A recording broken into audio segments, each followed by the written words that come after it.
Welcome to the Sunshine Parenting Podcast. My name is Audrey Monkey, and I am your host. For more than 3 decades, I've been a summer camp director, and I've had the privilege of working with thousands of children, teenagers, young adult counselors, and parents. I really enjoy sharing stories, tips, and ideas to help others who care about young people raise a generation of kind, self-reliant, optimistic kids who become thriving adults. If you're interested in summer camp, parenting, or happiness, you've come to the right place. In episode 59, I am talking with Pam Roy, who I was thrilled to get to meet in person at her home for this interview. Pam Roy has a blog. It's at pamroyblog.com, and she writes and researches about parenting, education, and career planning. Her passion for these topics was inspired by her 3 daughters, currently 2 who are in college and 1 who is a senior in high school. Her mission is to help children and their families navigate the tumultuous school years with a focus on health and well-being. She is dedicated to honoring each child's unique value, their need for self-reliance, and the importance of their social connectedness. Enjoy episode 59. Well, I am so excited today to have Pam Roy with me on the podcast. I was introduced to Pam through my friend Sarah Cluyes, who's a regular on my podcast, and I have really enjoyed learning about all of Pam's work from her excellent blog, which you can find at the pamroyblog.com. So Pam, welcome to the podcast. Thank you. I am so excited to be here. I love your work as well. I've enjoyed listening to your podcasts. Well, now you'll be on it. Why don't you tell listeners just kind of your background and how you started writing about these topics of education and well-being and career and all that? Mm-hmm. Well, first of all, I started out as a businesswoman. I was a business major, worked in the professional arena before I had kids. I'm a late bloomer in terms of having kids. Didn't have them until I was close to 40. So when I did have my children and they were going through school, I began as a parent being concerned with the fact that so much of my time was being dictated by external forces, whether it be the school or the activities they were supposed to be doing. And so I began at that point becoming aware of that I was not happy about what was happening in my family life. So I decided that it was best if I could find a different school. So we went into alternative schooling and then back into the traditional school for high school. And now I have a senior in high school, a freshman in college, and a senior in college. Okay, just really quick. What was different about the alternative school? Why did you choose it?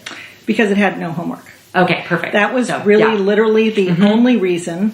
I felt that my kids would benefit more from unstructured time, time with family, time for friendships, and that the best thing as a parent that I could do for them would be to create that time for them, which meant that things like school, homework, and club sports or extracurriculars that were very, very dominant in our community at the time were things that wouldn't allow for, our family to have that time, my children to have a childhood.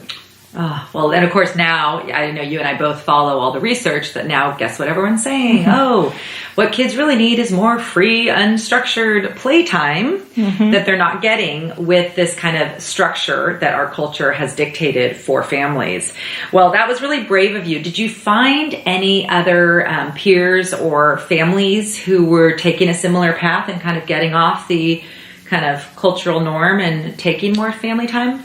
Not at the time. At the time, I think I felt like a salmon swimming upstream. I mean, I definitely felt unique in that.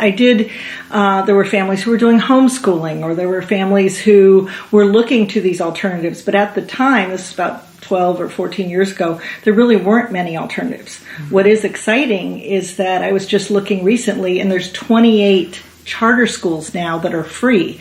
When I was looking, I had a choice of 3 schools where we would have to pay private tuition to go. So now many more opportunities are open to families. It's interesting. I'm hearing from a lot of our campers, even at the high school age, they are doing some different, very cool educational things that have combination of independent study, in-class time, but just giving them more time. Right. And I think that it's really interesting, all the things that I think they're going to continue finding. And I think that's one of the things we really want to talk about today, because we both feel strongly about it, is just the systemic issues that you think are leading to sort of our children's lack of well-being, all this anxiety and depression, these suicides, using drugs. What do you think is one of the fundamental issues that's going on with our families and our kids? Well, I think what we've done is we've taken away the right for our children to be human.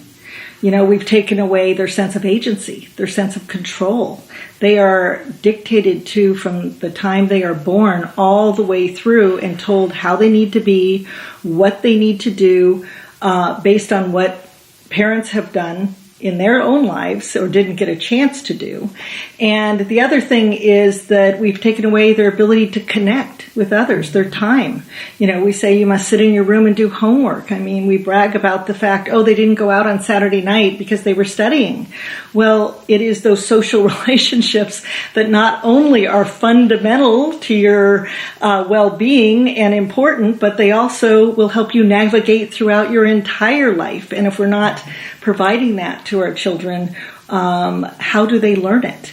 And they are finding that is one of the most important criteria for anxiety and depression later on, is the lack of social skills when kids are young, when they just can't figure out how to belong because they just don't know how. Right. And the unfortunate thing is the only real way we learn is by actually experiencing it and trying different relationships out, getting our feelings hurt, and trying something else. And that's how we figure out who we are and other people are. So I think that sense of self, that agency, and the ability to connect with others, we've really taken out of our school system. Right. At the same time, we increase the role of schools in our lives. So we have said, before, school was a great thing, right? It was people went, they learned to read, to write, whatever. Well, then we did it faster and more, and if that was good, more is better, to the point now that it goes into nights, weekends, and kids now work, and I say the word work, harder than most adults do. Well, and even then we're also asking schools to be in charge of their social emotional learning. There's now this whole thing. And I mean, the thought that we're going to now pile another thing on our already burdened teachers and school that they're supposed to teach our children, we're asking a lot of an institution that was not created for that purpose. No, and I think that what's happened is this system that's been created that is made up of parents and teachers and administrators and governments and communities. We've created this system that we've begun to layer on so much that there's very little movement for anyone. Particularly families, particularly teachers. We're burning teachers and administrators out at a rate that is at crisis levels. People do not want to go into that profession because they don't want to take the responsibility of all of these children. And they can't. They have their own families. They're also dealing with it in their own lives or whatever else might be going on. So we've really created a situation that is unhealthy for everyone. Right. And instead of saying it's the system, and even the World Health Organization says that the issues that are happening with depression and anxiety are based on what we've created in our cultures. Right. We're saying, it must be Johnny. Johnny is not able to sit in a class for 80 minutes. Johnny doesn't want to get out of bed in the morning, so Johnny just needs more tutoring and he needs an antidepressant pill. And what we've done is we've just decided that we can medicate these kids, diagnose them, label them to get through a system that doesn't allow them to be fundamentally human. Right. So it's like the core issue is not being allowed to be human and do those human things that are so important to our well-being. And so we're just kind of treating these symptoms that come out the other end because of the problems. Right. Okay, so let's move to, you give a lot of good wisdom and sort of advice on your blog. So even though it's a pretty serious situation we're in right now, what we've put our families in and our kids in. What are some suggestions that you have for parents who are recognizing this in their kids, in their schools? What are some things that parents can do or decisions they can make to just help either with their own family or in their greater community move the needle on this, where we can, as a whole system, restore some of the time, restore some of that being human and connection that we all need? Well, I think just these kinds of podcasts where people become aware, wait a minute, it's just not me, it's just not my home, and it's just not my children, is huge. I mean, I think that is really, really important. Is, it's overwhelming to try and find the answer when you're trying to figure out what am I supposed to be doing. But I would ask parents to take a moment and just breathe, be for a minute, and really try to absorb what's happening in our economy, how much that is changing, that is impacting whether college and how college plays a role in our economy and in our lives, really is worth giving up our children's childhood, creating the college admissions application resume that has been so prevalent in our society. So I think the first step is just to stop for a moment. And then I would say my greatest aha moment, wake up moment, was really my daughter. When I took her out of the alternative school, she went into 9th grade and she really wasn't studying a lot. She was busy being social. She was busy doing this. And I'm like, well, wait a minute. Why aren't you, studying or doing whatever? And she's like, Mom, I got it. And I got the hand in the face, And I suddenly realized, I'm like, wow, if I'm pushing her to do something that is not what she is owning, you can't control another human. As much as if somebody's got a solution on that one, let me know. But basically, I needed to honor who she was, and I needed to be the learner of who she was, just as she's learning who she is. And that was really something that really helped my parenting. So I would just say, stop, really look at this craziness and realize it's crazy. And then take your time with each of your children who will be different. I've got an artist and I've got which is speech pathology major for special needs kids. And I've got someone else who's interested in marketing, and they're all different and they're all having different experiences. And I have to just really try and sit and learn from them who they are and how I can support them. But the main thing is to create the time for our family to be together, for them to find themselves. And that means I've got to work with my school to say, really, no, you can't dictate my time that way. For my children, I limited AP classes. I'm like, no, that level of homework is not something that will give you a life, and that trade-off is not worth it. And and then activities, sports activities, things like that. We did not do club sports. It was too intense and took our dinner time, and that was something that was valued more than that. Now, other families may say that is something that's of value to them and their child loves it. Great, as long as it's not being done as a resume. And then how do you create the time? So figuring out how to carve out the time. So, but I think just stopping. It has been, we're all on this, rapids ride through the river, and, thinking that at some point down the road, 30 years from now, they're going to be smooth sailing. No, life is today. Today. Yeah, I would say we need to live in the present and not wait until our kids graduate and suddenly they're gone after doing everything right, and then they're unemployed or they're medicating themselves because they couldn't live up to what society says, which is right now the majority of kids. They're dropping out of college. They are numbing themselves because you really only are able to feel your feelings and emotions, which they have no time to do, or you numb them. And guess what is happening? The numbing. It's interesting. So much of this, I don't know if you're familiar with Tina Payne Bryson and her books about like the whole brain child and the yes brain. Well, the yes brain resonated with me particularly even as an adult, and the adult counselors we work with. And this whole concept of understanding your own emotions, which requires stopping and reflecting and sometimes getting into some hard feelings. And it's not comfortable to do that, but sometimes we're not teaching our kids that very well. in the way that we model for them sometimes. Sometimes our kids either see us as being kind of like too perfect and, never getting upset about anything, or because we try to like shelter them or not make them uncomfortable by our own feelings, when really what they need is adults who will say things like, today at work, I just really felt sad that I wasn't recognized for this big project that I worked really hard on. And, this other person pretty much took credit for the work that I did. And it made me feel kind of disappointed, and I'm just feeling a little down about it.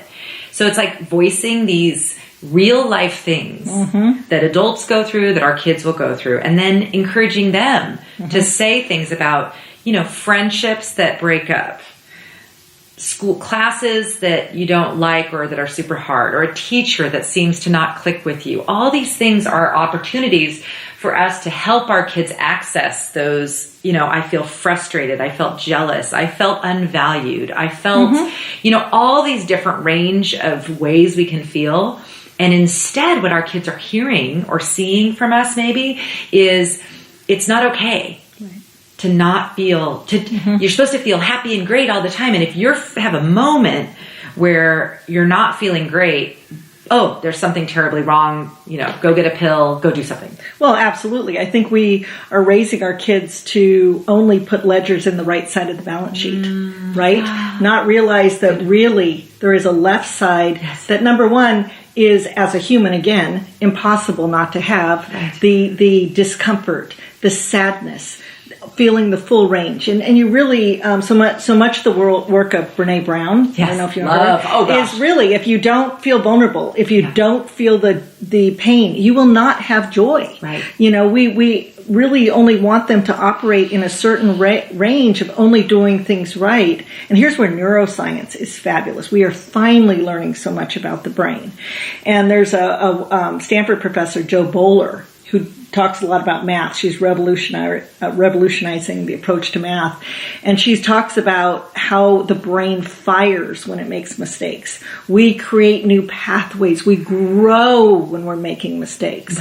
And how important that is to our brain development. And yet, even though we do make mistakes, we're not recognizing and allowing them in ourselves or our children, because we're trying to stay on this very narrow track of what is supposed to be getting them to a good life, which is not. Yeah, it's like we're on the wrong path.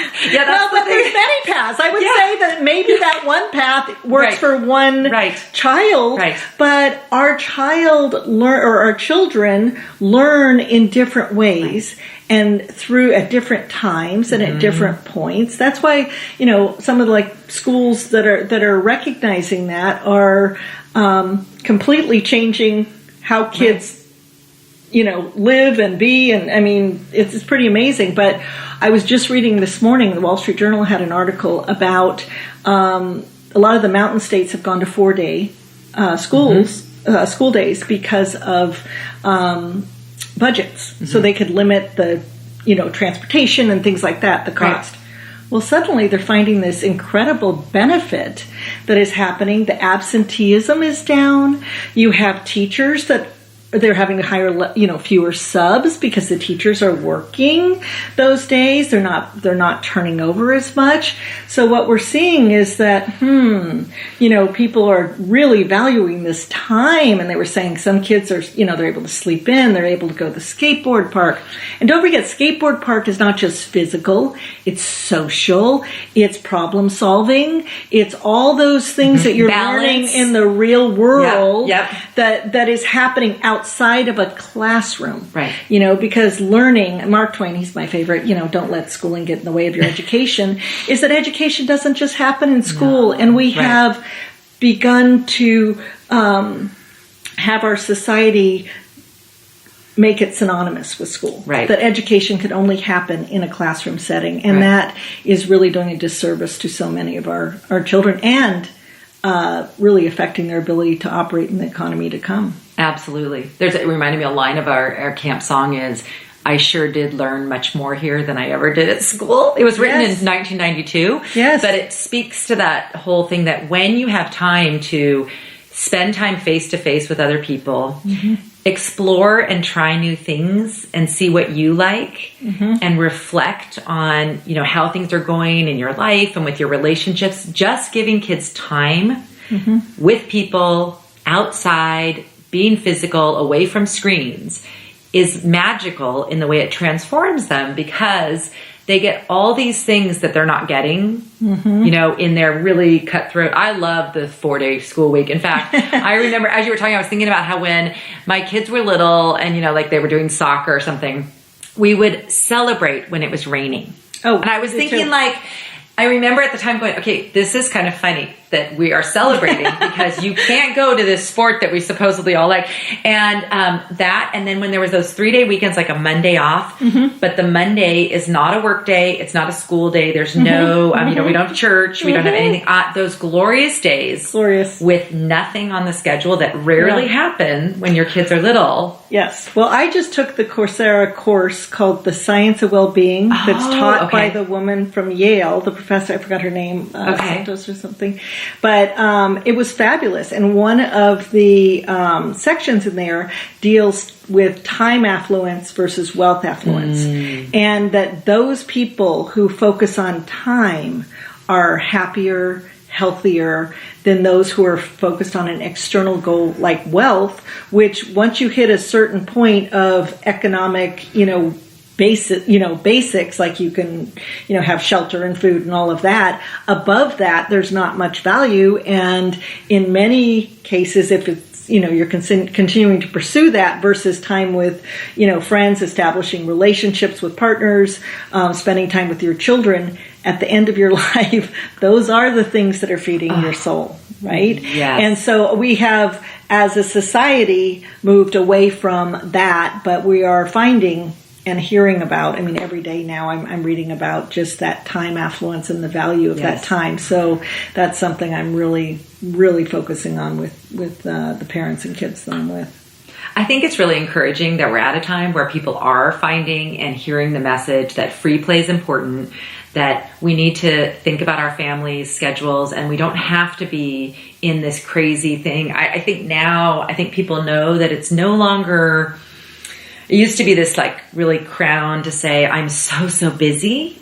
And I think now enough has been written about that if you're saying that and feeling so overwhelmed by your life and overscheduled, that you actually can make some decisions and make a difference. And sometimes it's really hard. Sometimes it is changing your kid's school.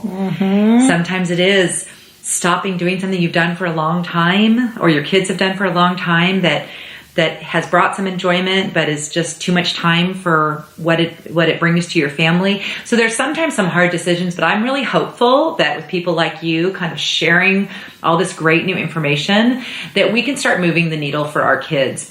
Before we started recording the podcast, I was telling you about my son's new school, and there's so many things. They're very, it's very different from any school my kids have ever been to. They actually won't tell them their grades. They're asking them when they feel engaged in class. They're trying to figure out what it is that they're interested in. And I am really excited because this is a kid, my son, who was not excited about school. And I know a lot of boys just are not at all into school. And I've listened to some other podcasters and people who are researching this, and our schools are not serving boys especially well, because most of them are not set up for the, as you said, the 90-minute sitting still.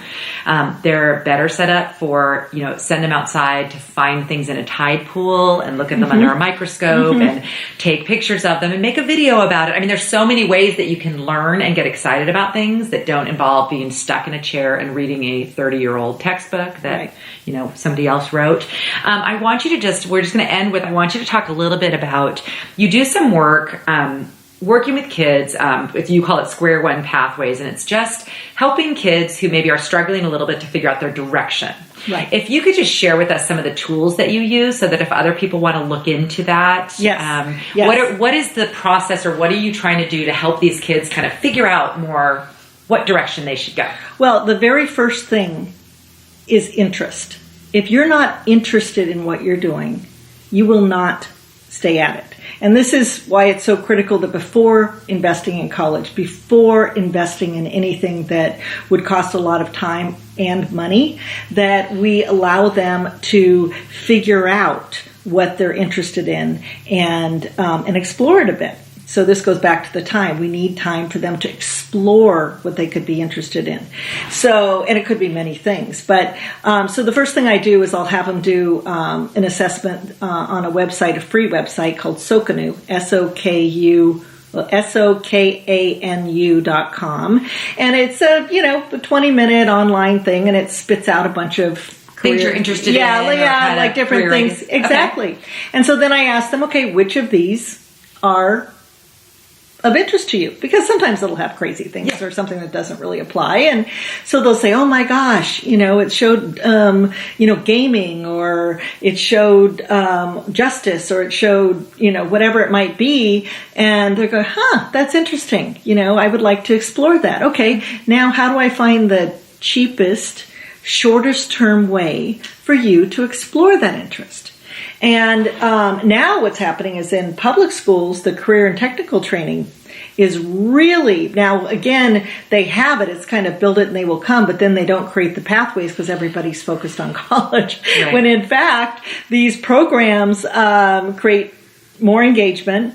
The kids that go to college are more likely to complete college because they've had a chance to really explore. And they do everything from hospitality to culinary to health services, all the different things that give them a chance to explore. So I spend some time doing that and find it whether it be at the community college, whether it be Udacity, which is an online 3-month part-time program. You could work, you could do whatever. So I look for programs that in the shortest amount, cheapest way, they can kind of test or explore that interest. And that's just the starting place. And then from there, I call it square one pathways, because you start at square one, you explore, but then maybe you have to come back to square one and go out again. Yeah. And this is actually how all of us tend to work. It's just that our generation was allowed more wiggle room and lots of more squigglies on the thing. And this generation, we have decided a trajectory is how everybody gets there. And it's been really, really hard. We've really created a generation that has suffered a lot because of our ideas of who and what they should be rather than honoring their unique characteristics. Oh gosh, yes. Well, I'm sure you're into the whole strengths thing, and Sarah and I did a whole podcast episode on strengths. And I'm involved in this friendship circle with this really great friendship expert, and she had us do the Gallup. Yeah. Again, the Gallup survey. I actually didn't do it again. I just sent her my old results, but we had this meeting, and she was going over it and talking about it again. Here I am, 51 years old, still being reminded.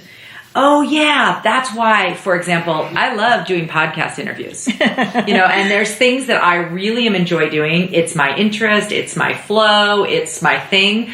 And I love to just look at my strengths and my interests and how finding those where they collide is a miraculous feeling that school often does not help kids find. No. When you have a child who's really academic, loves to read, loves literature, or really into math, or those things do make them, fire and they're excited, well, great, because school will be a good path for them. Like the academic path will be one that will be rewarding because they enjoy it, they get something from it, it comes more easily to them. But if you try to stick the kid who is very kinesthetic and really great with engines and building things, and you don't get them into like something, robotics and things where they're doing that or taking apart stuff, they are going to languish. Yes. They're just going to kind of wither on the vine during this whole, like, how many years? I mean, I remember my son talking about it.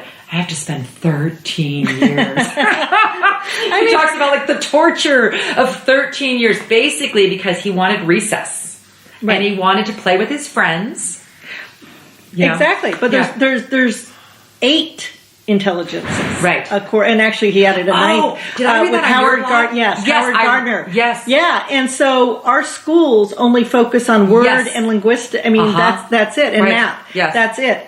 there are all these other intelligence. If you're intrapersonal, if you're intrapersonal, the physical space, if you're interested in other types of ways of being, the school doesn't, which I would say is most kids, because a lot of the academic kids are motivated socially to be academic because, how many are truly academic? And then if it's like a kid who's really interested in little, cars or whatever, and you buy him 100 cars, suddenly he's overwhelmed and can't. We do that. We tend to do that where we're like, you're good at baseball. Here's the coach, pitching coach. Here's the batting coach. We tend to take it right hate it. So you hate it. Let me make sure that I do this so much and make you do it so much now that you completely can't stand it anymore and never want to play again. Let me help you do this. But because the world is changing so much, because the economy is changing so much, their ability to find their interests with their strengths, with the things that are happening in the economy, they're going to find their place if we can just get out of their way and allow them to do that. Right. Oh, I love that. And I love the trying low cost options, jobs, clubs, online classes. You can dip your toe into something without diving in full on. And it is as important to find things you don't like. Yes, absolutely. As it is. Yes. Many times my kids, oh my gosh, I'm going to love this. Let me try it. Right. And I remember even myself as a kid, I would be like, oh gosh, I want to do guitar. And the minute my parents, of course, bought the least instrument, I was like, not kind of interested in that anymore. Right. I'll try the flute, But it's the ability to just try things and to give them up and try something else. Yes. That you learn a lot in the process of not liking something and maybe finding an aspect of it that you really enjoy and then finding it. That it's not, again, a trajectory. It's really just kind of an exploration, which is kind of the beauty of life, right? I like your analogy of the ledger, and I think we should all be thinking with our kids,